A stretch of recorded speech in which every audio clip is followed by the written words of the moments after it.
And we are the Coalition, loud and proud, outrage porn free, civilly disobedient media, broadcasting live on the Worldwide Coalition Network here at the Go Local Live Broadcast Center, deep in the heart of the city we love, Providence, Rhode Island, the Naked City, the city of, well, I guess about 365,000 stories or so. We're going to tell a few tonight. Facebook.com/The Coalition Radio, on the Mighty Twitter at Coalition_radio, and of course the mothership at coalitionradio.us, where you will find links to our new iHeartRadio and Spreaker podcast sites.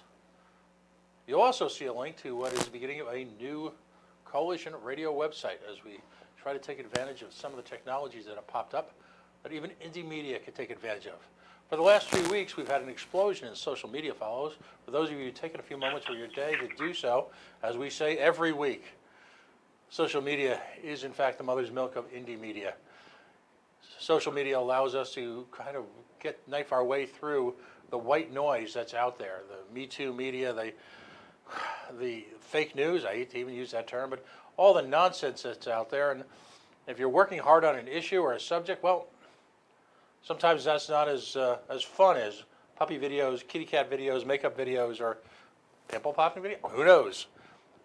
But we appreciate those that have taken the time to like and share our social media. We've got a full 3 hours planned tonight. In the first hour, joining me in just a few minutes, is Kristen Calhoun. She is active with the Libertarian Party nationally, and she's going to take up the torch, as it were, this week to again focus on sex workers' rights. At 7 o'clock, in a continuing series on what to do about schools, Jonathan Butcher of the Goldwater Institute is going to join us to spend an hour with us, kind of on a free-form conversation about, well, what can the free market do to bring primary education, well, back to its former greatness? How do we make education great again? Oy. If you follow the disaster that is Rhode Island in public education, and you follow this show at all, you know that I don't really believe in public education, which is not to conflate that I don't believe in education for everyone. I just believe there's clearly a different path, and the failures that have been illuminated here in Rhode Island are nothing more or less than a microcosm of what's happening in cities across the nation. The Johns Hopkins University report, which has sort of reinvigorated our coverage of this over the last 2 weeks, is going to bring us to some pretty challenging conversations in the coming months, but we're not going to let it go. I'm privileged in a lot of ways. My children never had to spend a day in public education, and their academic careers reflect that, quite frankly. Every young person has great talent. Every young person is that great kid, and they all deserve an opportunity to live in an environment where the free market encourages them to realize their full potential as a human being.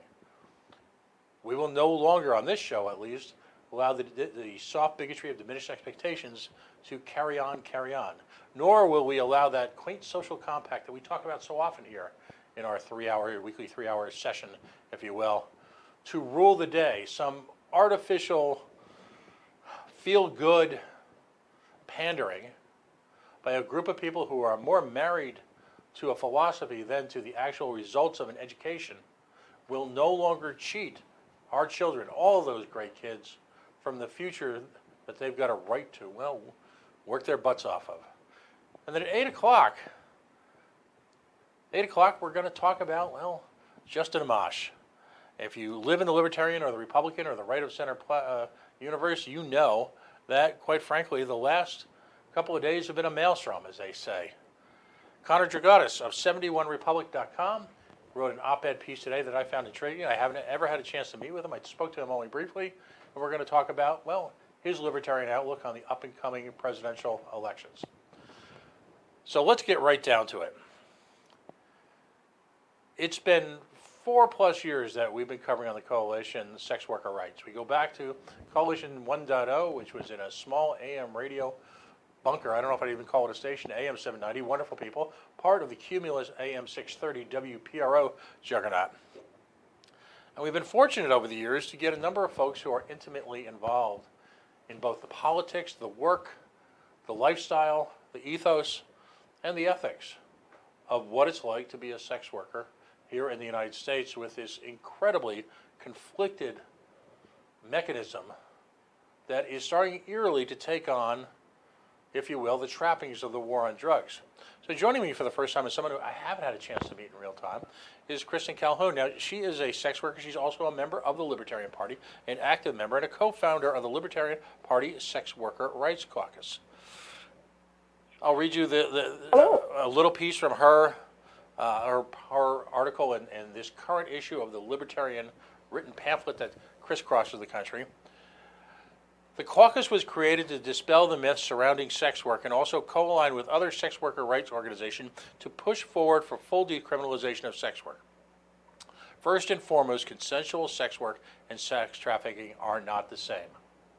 And to her credit, and to Sarah Daggers and a number of other hardworking folks in the Libertarian Party is the first major party nationally. Remember, in 2016, the Libertarian Party had ballot access across the entire nation.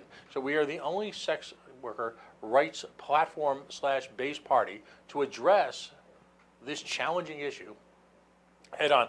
Kristen, first of all, thank you for joining me on a beautiful Friday night. I know you're out in the Midwest. I'm not sure if it's quite as gorgeous out there as it is out here. It's a spectacular New England evening, and we appreciate you taking time to tackle what is truly one of the, we call it here, the third rail issues in American politics today. Thanks for joining the coalition. Thank you so much for inviting me. So let's, we're going to go down two paths, as you know, and whenever we have folks from the industry on, we point out right away that what we're trying not to do here, and we've always avoided it, is this sort of spectacle of quote-unquote sex work, the cheap thrill, that's not what this is about. The focus on this needs to be a human rights issue and a worker rights issue, and quite frankly, an issue of free markets.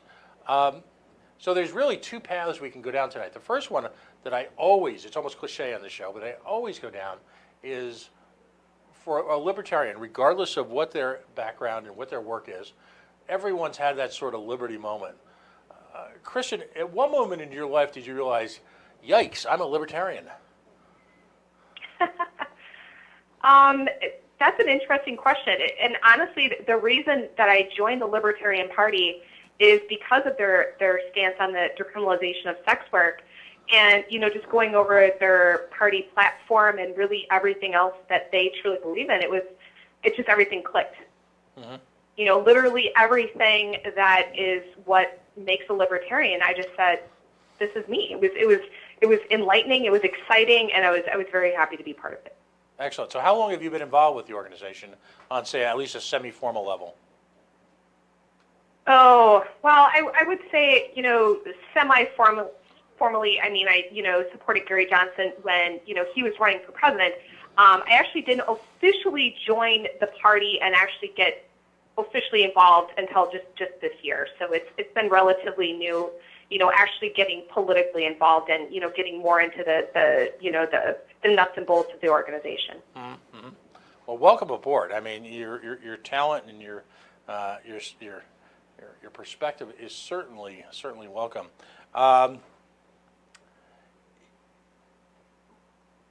Why do you think other political parties, the Republicans and the Democrats in particular, have really just avoided the conversation completely? Well, it's twofold. First of all, it's taboo because discussing any sort of sex in America is still taboo. Mm-hmm. And also, we're completely up against this incorrect assumption that when we talk about sex work, we're talking about sex trafficking. And I've even had, lots of people in the Libertarian Party, when we post things talking about that we support the decriminalization of sex work, they immediately come back and say, well, I don't want to be part of an organization that's okay with sex trafficking. Right. And it's something that, the sex trafficking organizations, have pushed for. That's what they want. And it's something that, we have to educate and dispel so that, hopefully we can move forward. And what we want to do is decriminalize consensual adult sex work, which will, in actuality, help those that are being sex trafficked so that they can come forward and they can work with, law enforcement and get out of their situation that they're in and, move forward with their life. In a sense, I'm putting you on the spot with this question, but it's been so important to me because I've interviewed, literally at this point, dozens of folks who are, again, work in the industry as well as simultaneously are political activists. Did you make a choice to do this? Were you coerced in any way? Yes. So Absolutely not. you look forward to work. This is your career. You embrace it. You enjoy it. Well, and like anybody that has a job, I mean, there's days that are not as pleasant as others. But right. I guess the way what I tell people is, when people question, what I do and ask me, if I enjoy it, I say, I'm living the American dream. I have my own business. I created my business. I, do my advertising. I do book work just like any other business. And if it was any other industry, what I'm doing as a woman, having my own business and being successful would be extremely supported. But instead, because, I'm doing sex work, I continue to get called extremely vile things by people on Facebook and Twitter for literally no reason because I don't know them. But, it's still something that, calling a sex worker terrible name still somewhat acceptable, which is something, else that we're, trying to fix as well. Why do you think folks create this dichotomy? In a very real sense, if you work past the stigma, quote unquote, in some cases, if you work past society's preoccupations, their their confusion, their frustration, their embarrassment with all issues sexual, virtually, I would say half of the economy is based on the voluntary use of someone's body, if you will, and mind, because sex work incorporates both, and in a financial transaction. And in its most simplest format, is there any real difference between, say, the construction worker, who literally, they could be a highly skilled machinist, but they're up there in the building, working it hard, sweating it hard, pounding away on their body, and is there any difference between the transaction on its most basic form between that of a sex worker and someone who uses their body in other forms of bodily labor? Most definitely not. And, that's something that, so many people have the difficult time, actually processing in their brains is that, this is a job. There are days that, obviously I really, really like my job and there are days that it's challenging. But at the same time, this is my profession that I chose. And I'm a consenting adult. And it's crazy that in America today, I still cannot do a profession that I chose and that it's illegal. I mean, it's absolutely just ridiculous, and it's crazy that we don't have more people that are upset about this. Right. In fact, if anything else, they mistakenly, simultaneously objectify you and create and portray you as a victim when neither is appropriate, is it? No, absolutely not. Absolutely not. And, we talk about these organizations that saying that they're, working to help sex traffic victims, when in fact a lot of these organizations, what they're doing is they are financially, as well as sometimes physically, helping to support law enforcement to do these things in which everybody gets arrested. So I don't know what other, parts of, or what other type of quote-unquote crime where the quote-unquote victim gets arrested as well and, treated as a criminal. When it's entirely, and I want to stress this, it's entirely your choice. We've spoken offline, and as in so many cases, you have other opportunities that you could pursue if you chose to. Most definitely. So, and your life, as we talked about offline, some of your interests, I argue that you're a Renaissance woman. You do a number of things well, and yet you choose to pursue sex work as your financial safety net, your earnings, that provides you a lifestyle in which you're able to do these other interests really as a hobby and a love. It's afforded you a number of opportunities that conventional workplace may not. I mean, am I overstating it, or is that a fair statement? No, I would completely agree. And that's the other thing that a lot of people don't understand as well. I mean, when you really boil it down. I mean, obviously there are people in this industry that are doing this, to survive, and unfortunately they don't have other options. But there also are a lot of people in the sex work industry that do this because it is quite lucrative. Right. I mean, we do this because we enjoy it. We do it because we make it a decent amount of money, and to us it's a good financial business as decision for our life. So there's still that disconnect, that all of us are living in squalor, and all of us are don't have any money, and we're all on drugs, which is, I mean, it's just, of course there's some that are, but that's with any Sure. division of a society. But to say that that's what a sex worker is just completely false. Which brings up the next, equally if not more challenging discussion, which is those folks who, and if folks aren't new to studying the industry, you'll hear the term survival sex. And survival sex, and please jump in where I'm wrong, because I'm not an expert. I just play one on the radio. But survivor sex is functionally folks who are, in a very real sense, engaging in consensual sex in exchange for money, so that they can make rent. They might be single moms in desperate circumstances where they can put money on the table and feed their children and clothe their children. And here is, to me, the most appalling part of that. Putting it as survival sex seems to, in the minds of the establishment, give permission for them to look past someone like you, who is independent, assertive, in control of their lives, and look at someone who's engaging in survival sex and apply the appropriate amount of pity and look down on them, and when in fact the workplace or the educational place or events in their lives have put them in a position where, and this is going to be, it's going to be difficult for me to express properly, but if it wasn't for consensual sex work, they might not have any income at all. In a real sense, it's like going into different labor situations, and boy, we saved you from those evil employers. You have no money now, you have no way to feed your family, but congratulations.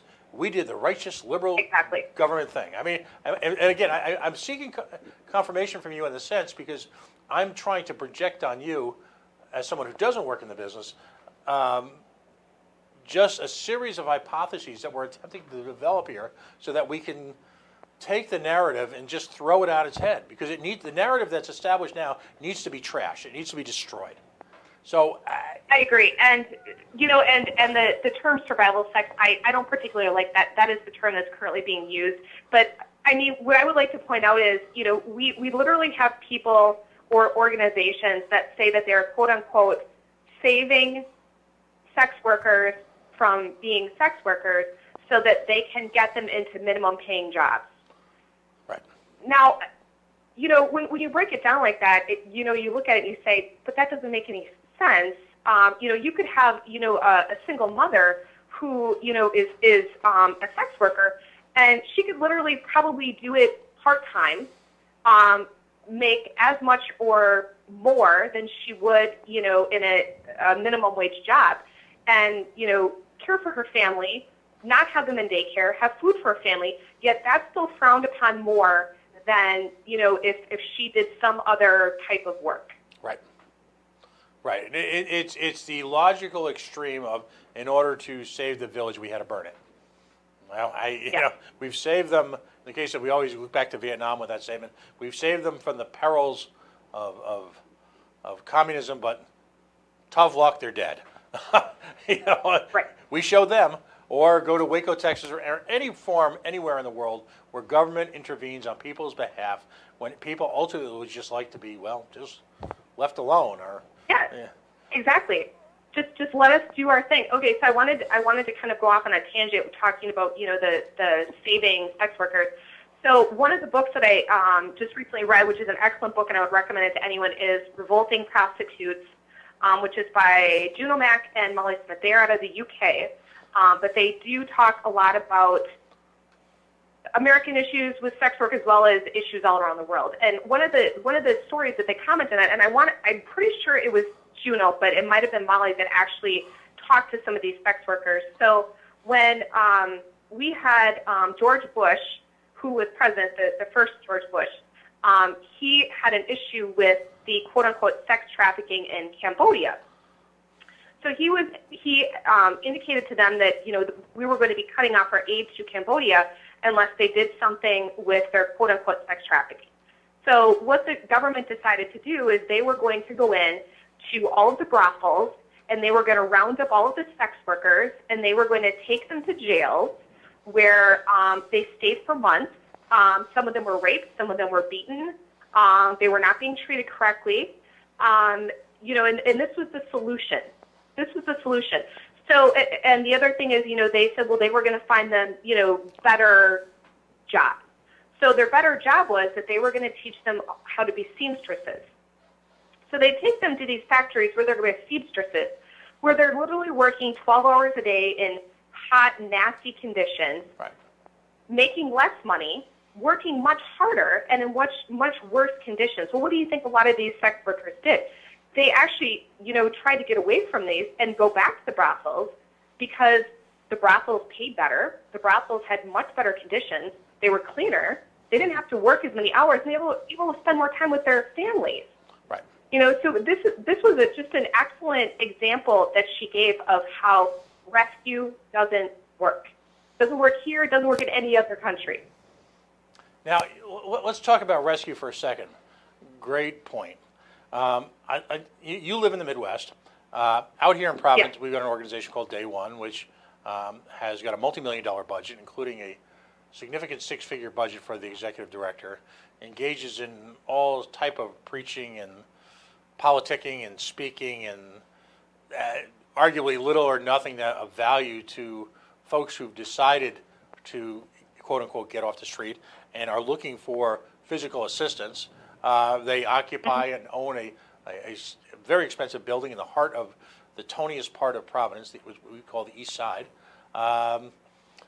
So my argument is they are little or no use to anyone who actually is on the streets, finds themselves engaging in survival sex, and is looking for a way out. What has been the approach in your neck of the woods, generically speaking, towards this incredible industry that's popped up, to quote unquote, air quotes, help the downtrodden? Well, I honestly I live in the middle of super tiny Midwest Wisconsin, so I virtually don't have a lot of contact with this. I was just recently in Milwaukee, and on my way back, I was driving through Appleton, and which is another smaller city, and there is a group that's in that particular neck of the woods, and they had a billboard with a child on it crying and saying that something about we need to help fight child sex trafficking and what have you. I went on their website, kind of one of those I did try to call them, but shockingly nobody called me back. One of those organizations that literally it seems to be their front is that they're fighting for sex trafficking victims.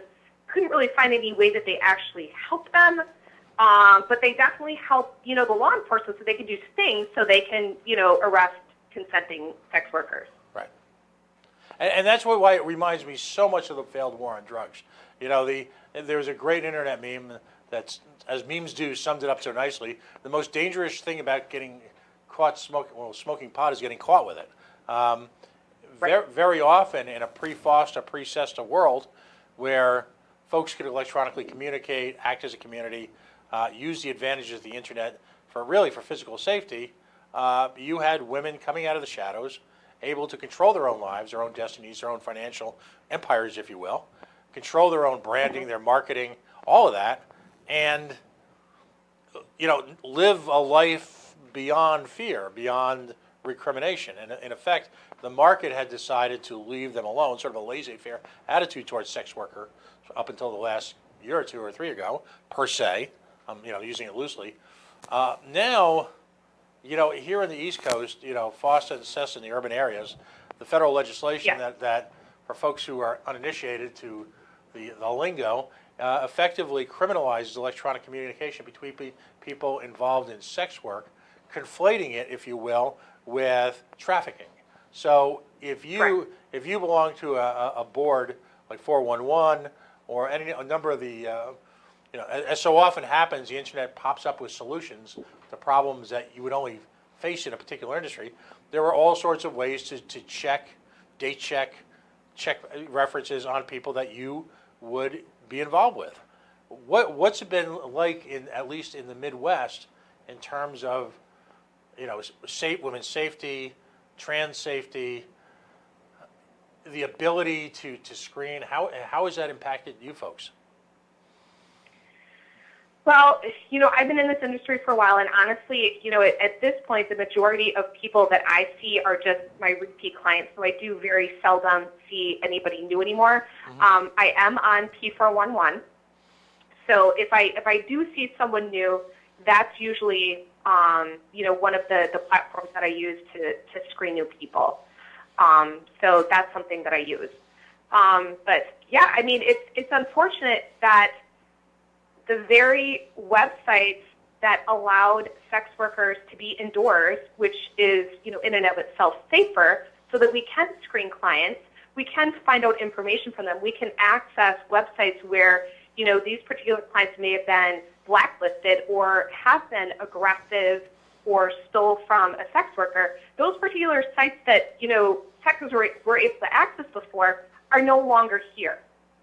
So what does this do? This forces, unfortunately, sex workers that need to pay their bills to engage in sexual activity that they may have not agreed to before, as well as, see people that they're not able to screen because, at this point, what's happened is the clients are in control.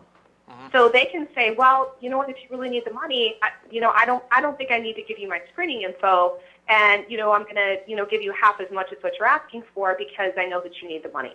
Right. So, it's something that, everybody said was supposed to make sex workers, have better lives or, be safer. It's done 100% the opposite. And that really dives back into the libertarian message, doesn't it? Is that ultimately government is not our friend. The reaction to government, as we say here in the coalition, often the rule of unintended consequences is so predictable now that, quite frankly, one has to believe that they're intended consequences. It's just so easily predictable. Government has made your coworkers' lives more difficult, more dangerous, more financially challenged, and has resulted in what many experts, and by the way, folks, in the sex workers world, if you will, as an outsider, I've gotten to meet a number of people involved in both academics and in the community. There's a term called allies, folks who are perhaps academics, folks who are community activists, civic leaders, people like that, generally qualify as allies. In fact, there's a wonderful organization called the Sex Workers Allies Network up in Boston that has been very helpful in the last year or two with the show. And, those folks even face criminal prosecution if, in fact, they use any level of electronics, any level of digital communication to act as support services, literally. So you have cases where an organization called Swap Behind Bars, which works closely with folks who have been incarcerated, men, women, and trans, and ultimately, they find themselves, who in many cases, their activities are basic. They're talking about, giving, small money grants out to people who are leaving the prison system, clothing, reading material. All of this becomes challenged because of this idiotic law and the government. How many, and the estimates of how many people have died as a result of violence on sex workers, particularly in the trans community, varies greatly, but the general consensus among the Allies Network and the academic network who studies federal and state and local crime statistics is that people are dying because of this. Congratulations, Yeah. Bill. Yeah. And the other thing that I just recently, brought up to someone that was going to be talking to Camilla Harris, I believe today or tomorrow, was, the fact that the SESTA FOSTA laws have been put into place, but they have done literally zero to follow up on the laws to confirm if they actually are reducing sex trafficking. I don't know about you, but if we're going to be enacting a law for a specific reason, why is there literally no one that's following up on it to confirm if it actually did anything to help what it was originally intended for? And I will answer that is because the intention of government laws has little to do with an actual set of desired results. It has more to do with fundraising, the appearance of caring about desired results, and an emotional content which is on display to prove that virtue signaling is the primary objective of your life. That's why. And that's why most of the mental masturbation that constitutes federal and state and local laws in places like Rhode Island, which at one point in time had the unique position of being, besides Las Vegas and Las Vegas County, I guess, the only other place in America where sex work was legal under significant circumstances, pulled back, and boy, that is correct. We've showed them. It was that indoor sex work was decriminalized. Because of a poor, and this is the true story.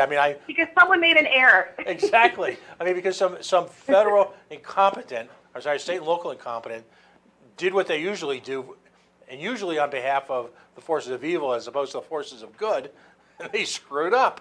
And so a sympathetic judge caught them on it, and then the do-gooders just spent the next few years. At the time when they reversed the law, when they corrected the law, I sat there in disbelief because I didn't know any better. I hadn't spoken to anybody. I had your typical reaction. I sat there in disbelief as a number of community leaders from poorer sections of Providence came forward and pointed out rightly that this was the loss of a significant part of income. This state, and I hope you'll get to Rhode Island soon. If you're out this way, please let us know. So we'll take you to dinner and give you the tour of the town. But this is a state for whom the adult entertainment community represents a measurable percentage of the local gross domestic product. Sex work is everywhere here, and yet it's nowhere. There are dozens of strip clubs in a tiny, tiny state. There is all sorts of underground swingers clubs, fetish clubs. It's everywhere in this state. And yet, and so this state is the poster child for hypocrisy. We're so very Catholic and we're so opposed to it, while so simultaneously a significant amount of the money here comes from it. Exactly. Now, explain from your perspective, and this is challenging to libertarians, and I'm sure you've run into this many, many times. Libertarians typically argue for freedom of. So we don't typically, and I use this term very carefully because I understand the reasoning. It's been explained to me. But decriminalization as opposed to legalization for a libertarian is a half measure. We stop all the time, and I can see every time a libertarian who hasn't really contemplated the sex workers platform kind of sits back and says, well, why aren't we making it completely legal? So from your perspective, why isn't the sex worker community calling for complete legalization? Sure. Okay, so the main, the easy way I'll say that I explain it is when you decriminalize something, you are taking away the laws that make it illegal. When you legalize something, you are adding laws, restrictions, regulations to make something legal. Mm-hmm. So as libertarians, we don't want any more laws for anything.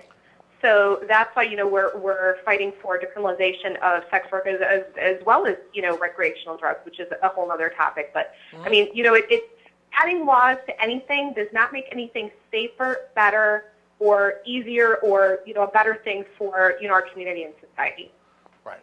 And there's the practical implications as well, aren't there? There's still, regardless of whether it's decriminalized or not, there is still the legal stigma of being quote-unquote associated with this, everywhere from housing courts to preschools to churches virtually every part of our life takes a group of people for whom they claim such sympathy and empathy, and does everything they can to marginalize them if in fact they engage in a behavior that doesn't quite meet their personal self-inflicted standards, does it?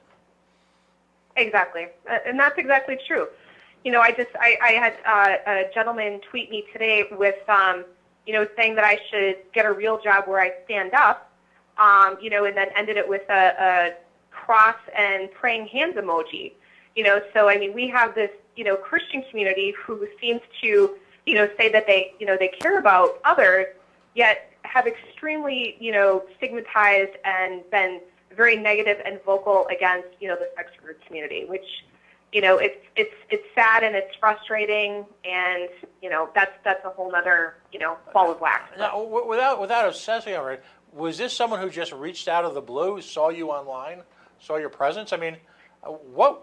You know what? I'm pretty vocal on Twitter. Okay. So I mean, my normal thing is when I comment on something, I tell people I'm a sex worker. If you have questions, ask me questions, because I think a lot of sex workers, they don't want to have to deal with that, so they don't necessarily make their position public. And I feel like that the more that we're able to humanize sex workers and more that people are able to connect with them and see that, ultimately we're just regular people, just doing our jobs every day. I think that's going to ultimately help us. And, unfortunately I get crucified often for it, but, I'm still here and I'm still fighting the fight. So. Well, and you again, I'm having the time of my life talking to you because you just set up. This is like political t-ball. You keep just setting it up. You make it so easy for me because the biggest irony of all, for all this marginalization, condescension, for all the preaching and the diatribes and the laws and the hysteria, business is pretty good, isn't it? There's no shortage of people looking to engage. No, and that's the other thing, that I've, that people say, well, some people say, well, I don't think sex workers should be arrested, but we should go with the Nordic model, right, where the clients are arrested, which literally it's ridiculous, and it's not really any different than the complete criminalization model that we have now in the U.S. And I said, how is that helping anyone? I mean, it's so ridiculous, and that if you're not passing a law or supporting a law that's actually going to help an entire community, what's the point? And a lot of the pushback is, well, if we pass this, then you'll be forced to get a quote unquote real job. Well, it's completely criminalized right now, and there's approximately 1 million consensual sex workers in the U.S. right now. So no, that's not going to change anything. I mean, ultimately, what's going to change is if we decriminalize this. Every sex worker that's arrested, taxpayers are not going to be paying the $3,000 approximately, according to your state, fees to process a sex worker and whatever else. I mean, it's just right. It's such a drain on the taxpayer base as well that they don't realize that. Right. I mean, if you combine cannabis and sex work, the amount of money that we spend, and I won't even use the term victimless crime anymore because there's no crime and there's no victim. Exactly. The amount of money that we spend as a society while claiming poor out, all right, and while overburdening taxpayers, because taxation is in fact been clinically proven without a doubt by scientists around the world to be theft because of the coercive nature of government, arbitrarily removing resources from the individual with no recourse to redistribute amongst others. Yes, it is theft. All right, the amount of money that we dedicate to this is staggering, and that really points to the real issue, isn't it? Isn't it all about the fact that you've got a whole lot of people who can make money marginalizing sex workers and arresting people in the inner city for quote unquote weed, isn't it? Isn't that what it really comes down to? Exactly. So I want to give you a statistic, about sex trafficking. I don't know if you know Norma Jean Almodovar. Yeah, she's actually been on the show. Okay. Oh, okay, very good. So her website, which is Police, Prostitution, and Politics, which she has every statistics for everything, sex worker related and police related that there exists. So, something that she came out with and sent me all of her info was the last ones that we ever did are 2017 because we're dealing with the government and they're always years behind on stuff. Right. But, when you add up all the numbers, in 2017, approximately 30,000 sex workers were arrested for sex-related crimes. Of that particular 30,000 people, about 450, after investigation, were found to be sex trafficked. So that comes down to be about 1.5%. Right. Still terrible, still not good.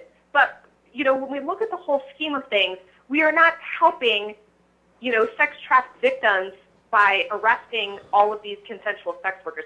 30,000. I mean, that's just, I can't even wrap my brain around that. Yet we have all of these organizations all over the U.S. that people are pouring money into saying they're trying to help sex trafficked victims.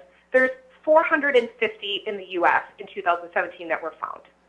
This is the single biggest con job perpetrated upon the American taxpayer since the days of reefer madness, without any doubt. We are being taken for a multi-billion-dollar ride. And when you look at what's the cost of the war on drugs, ultimately was, and I'm not just talking about the money, I'm talking about the families destroyed, people incarcerated, the cost of incarceration, the international impact of narco-terrorism stimulated by the war on drugs. When you look at that, the communities like Ferguson and Baltimore and Staten Island that were torn apart. Did we lose you? Did we lose you, Kristen? Are you still here? We're going to take. If you get, oh, okay. I mean, You're still here. sorry. If you look at that cost, it is staggering societally. What it boils down to is, and that's the exact same thing with sex trafficking, is if you get people to emotionally connect with anything, they immediately feel that it's correct. So on another tangent that I have here, I was talking to a couple of gals on Twitter who were passing around a meme that said that millions of children are being, sex trafficked every year in the U.S. Now, if we go back to the statistics that Norma Jean has put together for all of us, which are from the FBI, Right. in 2014, the number of cases that after investigation they found were actually children being sex trafficked, it was 14. Now, which is still, I'm never making excuses for this, still awful and terrible, and we do not support this, whatever. But when you are passing around memes saying that millions of children are being sex trafficked every year, it is just so incredibly wrong. And when I was trying to explain this to them and explain to them that, what you're doing to try to help these children is not helping, you are really just realistically putting consensual sex workers who are over the age of 18 in jail. And, they just could not wrap their brain around the fact that, they're chasing after children or victims that ultimately, they don't exist. And here is the most tragic irony of all. Ultimately, both anecdotally and statistically, the community most responsible for exposing sex trafficking was folks who worked legitimately in the sex industry. Yes. Thank you. Wow. You can't make this shit up. It's crazy, right? Yeah. It's crazy. And the other thing is, when you have clients who, say, I felt kind of iffy about this person when I saw them, but I'm married and I have 3 kids, and if I go to the police, I can't expose myself or get arrested for soliciting. Right. How is that helping sex trafficked victims? It's not. We're a nation that believes that if you train enough maids who work at Marriott, or you harass enough women who Marriott. who literally sit at a bar. All right. If you're a woman sitting at a bar at a hotel, ruh-roh, you're clearly a woman of ill repute. Yes. My wife travels sometimes. Yeah, she goes. The Marriott actually worked directly with. You're probably familiar with the Polaris Project. Yeah. Who, I mean, they sent all of the Marriott employees through sex trafficking schools so that they can spot them. Oh. How much money do you think the Polaris Project made from this, school that they created for all of the Marriott employees? I mean, come on. My God, I mean, what a scam. And so, it's Right. interesting because I don't play the boycott card very often, but, quite frankly, I don't want, I am blessed. There are, in my immediate family, there's my wife and my two daughters. Both of my daughters travel extensively. My wife does on occasion. Both of them are independent. All of them are independent, smart women, smarter than me, quite frankly. And I just want them to go nowhere near that organization because, quite frankly, the prospect that they would victimize, marginalize, and at the same time stereotype people makes me ill. I just Right. so I personally I advocate boycotts and so on, but I'm done. Right. They won't get any of my money until they Right. lighten up on that. Now we've only got a couple minutes left, and again, Kristen, I'm so grateful for you joining me tonight, and I hope we do this on a regular basis. What's the next step, do you think, in this election? I mean, you're active with one of the campaigns already, but you also Yes, I am. you are also, and I believe with Kim Ruff, right? If I'm correct. Yes. All right. Yes, I am. So, which is wonderful. We've had Kim on, we've had John Phillips on, we've had just about the entire campaign on. I think they're doing an amazing job, particularly since they are a grassroots campaign. Yes. What do you think the next step of the Libertarian Party is? We've got the platform. Is there anything you're working on right now, or how do we, and clearly creating a caucus. And folks, if you're not familiar with the Libertarian movement, caucuses have sort of a larger than life presence in the party. There's 3 or 4 that are formally recognized by the Libertarian Party, the Radical Caucus. Then there's the folks over at Mises who are doing, quite frankly, a wonderful job of their thing, which is focusing on Austrian economics. You've got now the Sex Workers Caucus, which, how is that going to be used, do you think? Or do you have any ideas yet you're getting your hands around how you can use that for political solutions to what is clearly a political problem? Well, okay, so the caucus we have it's more of like an internal libertarian. That's like our think tank. So we have our public Facebook page, which is Libertarians for Decrim. Mm-hmm. We also have our Twitter page that we just recently put up, which is also Libertarians for Decrim. Mm-hmm. And we also do work closely with Kim and John. We do have some big stuff in the works. I'm not going to tell you everything. You'll have to watch. Okay. But we do have some big stuff in the works to get out publicly, not just Kim's campaign, but the LP platform of our 100% support of decriminalization of sex work. Okay. So it's going to be soon. It's going to be big, and we're hoping it's going to get the word out and get other, not just us, but other political parties talking about this, because that's ultimately what we want. We want everybody talking about this, everybody asking questions, everybody finding out the truth.